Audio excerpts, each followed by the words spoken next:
doing here killing our people? What are you arresting our people for? I do not know that.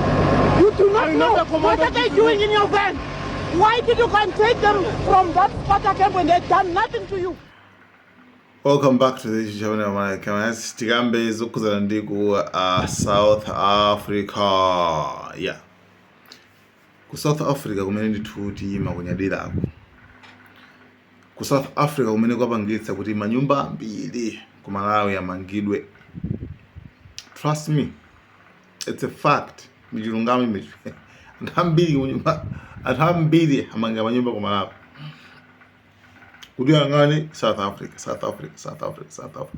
nithu yapanga play a big role makamaka pa economy pa kuruka kwa dziko la Malawi. I mean zimene pamene kana.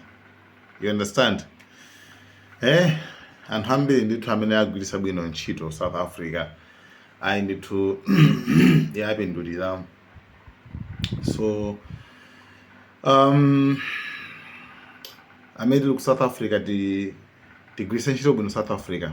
And I think ndabanga koso poyambira bene ndabanga koso ma videos awiri part 1 part 2 ya mene tingapindulire kudzera mu South Africa. Kuti ku South Africa tinapitira kukachona kapena tinapitira ukapeza mpamba. Kwame tinapitira ukachona okay it's fine. Kwame tinapitira ukapeza mpamba ngakufunika njira zingapo ma measurement. Kuika njira kuti makamaka tikamaza choko kumene koko tizakhale tutapindula makamaka chifukwa kumeneko si mkungopita kwangosaka mpamba. So wena kupanga mpamba udziwe zoti mpamba ndo wachani ndo wa business yanji. You understand? So kwambiri kwake ndi malo okhawa amene ndithu mpamba wabwino umapezeka. Mene umandira salary imene tukipanga convert bas salary ya munthu wa garden boy mafana ndi ya MP, you know, okumalapo. So pali zinthu zingapo pali ma advantage angapo ndithu ngakhale panopa pali nyengo ina yake imene ndithu zikuvuta especially is zama dodula is nonsense. Yeah, so anyway, komano ndi dziko lokoma ndi dziko loti at least zapopo. Komano do you know kunoza kuti pali nthawi ina yake imene mbuyomo ma 1948 chuka 1948 ukafika 1994 mukuzoza kuti kunali nthawi imene kunali nyengo yovuta kwambiri ku South Africa pamene ndithu azungu amalamulira dziko la South Africa lija. And ufulu umene uli panopa umene mukunjoya amene muli ku South Africa nthawi imene sumanjoyeka. Onse akuda panali akuda ma Indians komanso makaladi amene amaponderezedwa kwambiri akuda amene kuti akayikidwe kuma midzi kuma location ndi kumene akaunjikane kuti kumene kujako akapita ndekuti akachoka amenewo amene wathirako mwinako at least ko ma Indians kana mwazibwa makaladi, right? So kunali boma ku South Africa, boma limene racism tsankho lija linali official, zinali zoyikidwa m'malamulo ndithu malamulo kumaita kusankha maskulu azungu ndi anthu akuda amasiyana zimene amaphuzi maskulu onse abwino okhuzana ndi skilled job skills amene munga maphunzire luso la ntchito onse amakhala azungu, right? So nthawi imene even kuma parks nthawi zino tikaende kumene kujako amaita kulemba kuti whites only, azungu okha basi kuno akuda ayi kuchino but no blacks akuda kuno ayi asabwere. Nthawi imene ma Africans anthu akuda amaponderezedwa kumangidwa kumenyedwa ntchito zimene school imene amaphunzitsa chizungu koma samaphunzitsa ntchito zabwino koma amaphunzitsa kuti iwo azikhala anthu ogwira ntchito basi omvera ntchito za ukapolo. You understand? Koma azungu amaphunzitsa masukulu one zoti amaphunzitsa kuganiza bwino kwambiri.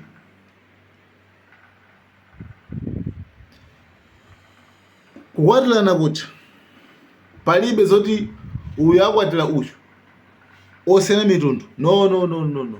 Mukalowa kundende zimenezo ku South Africa zimachitika zimenezo. Anthu aphedwa, anthu amangidwa. Right? Mukapanga check history ya utsamunda wa ku South Africa ndi history yo wapanga anthu ena kukhala less human, kuti anthu enawo si anthu ndithu, like uyu ngati uli wakuda iwe chilichonse khungu lako ndi limene limakuchera kuti usapite apa ndipo apa usapondepo ndipo kokhala kozikakhalako. Palibe zopanga on malo, no. Ukonena kukhala basi iweyo malo landlord azungu okhaokha. Maperesenti ochepa amalamula maperesenti ambiri. Ndipo anthu akuda avutika kwambiri. History tizaitambasula bwino nthawi ina, chifukwa point imene ufana ndipange pano ndi point ina yake yofunika kwambiri imene lombasolera. Pepani video iyi sindikuyika kaye ma clip ani maikaja ngati maumbo njani, chifukwa video imene napanga ija at least aipasa 24 hours kuti aipanga review video ija just because of maumbo amene tinaikaja.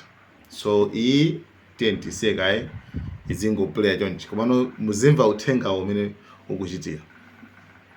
Komano the question is, mafando kufunsani kuti nthawi imene iyi ife takhali kuonera mafilimu ambiri, mafilimu kuti America ikupita yomenya kuposa analesi imene mapita mafilimu takhali kuonera kuti mafilimu anthu oponderezedwa. America imapita ukapulumutsa anthu aja.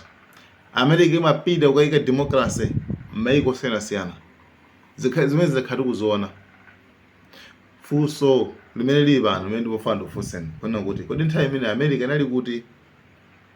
Definitely imene mulibe answer. I'll give you the answer. Ndikupasana answer what was happening exactly. You understand? Point ikupita kumeneko. Mayi wa democracy ujamatana anali kuti chimachitika njani zomvetsa chisoni. Anyway, panali mayiko amene ndithu ntchito umene zimene zimachitika ku South Africa, mayiko amene amabwera nkudzudzula poyera kuti no actually no kuchitika pano kupondereza anthu wakuda mukwalakwira kumeneko kunene kuno kuti iweyo kuonetsa kuti ase iwe wakuda iwe usabwere by law. Malamulo ndithu palibe zoti ndikasuma ku court, palibe court londaiwo. Zomvetsa chisoni mina makhali anthu ameneyo nkhaza ndele mufano okay makati kwankhandea anthu amene anapangidwa brainwashed ndi ma Americans ndi ma Israelis. Mayiko anayankhula ambiri, China inayankhula, India inayankhula, mapanga condemn. Do you know kuti this issue imachita kunyamulidwa kaye kupita ku UN kuti ukakambirana kuti tipange bwanji nkhani ya South Africa, like nkhani imene kumakambirana ku UN kuti the same way tikuona ku Gaza kuti zimene akupanga anthu ku Gaza ma Israel akupanga ku Gaza kuti si issue ilipo kana anthu apiri nkumakavota kumakambirana. The issue ngotenga action kuti zimene zitha kupanga zicha. Understand? Same way ku South Africa sakumachitika zomwe zicha. Kurenga issue zinapita 11 times kupita ku UN kujako anthu kumango vota kuti basi same njonjo. Basi no boma la South Africa libino bwino. It's fine. Koma ena kwaran ena kumakanabe kuti aya sisi libino bwino. Ndefunso nafunsa pati kuti kodi mahero anuwo anali kuti? Mahero anali kuti? America anali kuti? You can't believe America imasapota bomalo.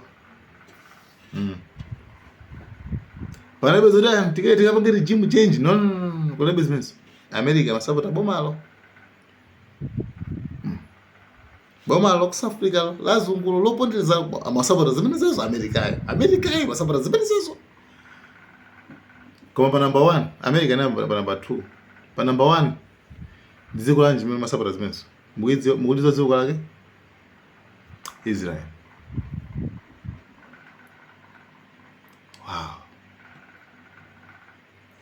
Yeah. Ndimene masapota zimene zozo. Mabanga nawo business yazida achani ngumasapota so ziti zimene zozo. Zolo anthu akuda azipotelezero. Mwina koko. Tose sisi manyadila pa ufulu. Nelson Mandela ufulu. Mwina history mwina simayidziwa bwino bwino. Wina manziwa bana kusapota zimene UK. It's public information. Mtakupanga check. So mayiko amene wawa ineyo actually nimaseka kwambiri. Nimamvasa chisoni kwambiri. Akamabwera kwa Africa ndikumalikira nkhani kuza ni democracy, ndikumalikira nkhani kuza ni human rights, ufulu wanthu. Eneyo to be honest nimakhala kayepe nimata are you serious? Ndechina uchiona chifukwa cha umbuli omwe uliwona uja. Icho china uchiona chikunyadila ufulu umenewu. Mwina icho chomwe ndichinzikire ku South Africa, kabaja ku South Africa kuchako kukapezana ufulu umenewu chawo, mwene utekona na mucho ndikulima opportunity ambiri. Chimene uchiona chimene chocho America, Israel, mapanga nthawi imeneyoyo munakhale mmayidziwa history sibwezi mukusapota zimenezi.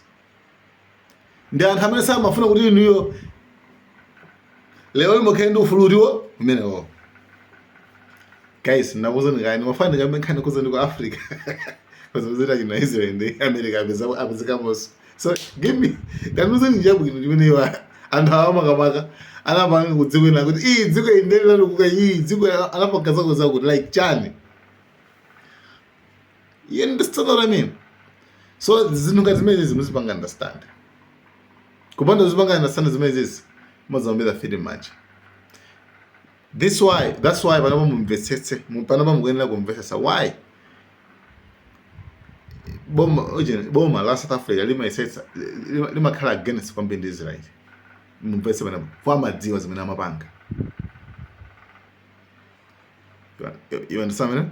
That's why I didn't get up Netanyahu ku court kwa international kwa ICC, International Criminal Court kuti yaya maiko yanaso ambaso kusaburaso ambaso kutengeraso kwakasayinaso kuti apite ku court. Nkaneke makairi mina akudziwa bwino. So pali ndithu pali kale pali past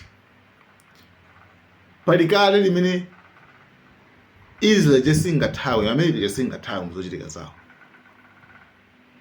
Sanga bwe bano kumauza Africa bano South Africa zokhuza ndi ufulu chanchani. Ufulu wake wanje wati ufulu wanje mina mbani. Ndifana kusana anali kuti. So first of all, when you understand, ukamapanga understand anthu amene wawa, makaba amene wawa, asatana ngati amene wawa. The more you understand them, the more you wanna be alone. Kuti akulu inu ndapateka ngai ife tifati sendoka tifati kaidoka zibanga zathu. Yeah, that's it. So guys, thank you so much. Malawi cameras.